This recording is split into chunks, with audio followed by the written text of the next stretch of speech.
তাই তো আমি দ্বিতীয় বিবাহ করার জন্য প্রস্তুত হয়েছি। ক্ষমা করো রানী, তুমি আমাকে ক্ষমা করো।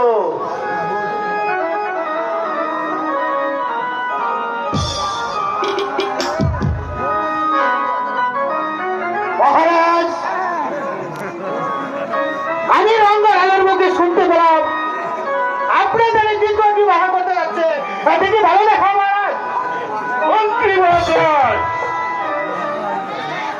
আপনার পরামর্শ নিয়ে আমার রাজকার্য পরিচালনা করতে হবে না।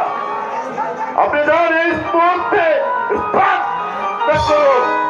মহারাজ, আমি তাই যাচ্ছি মহারাজ, আমি তাই যাচ্ছি। তবে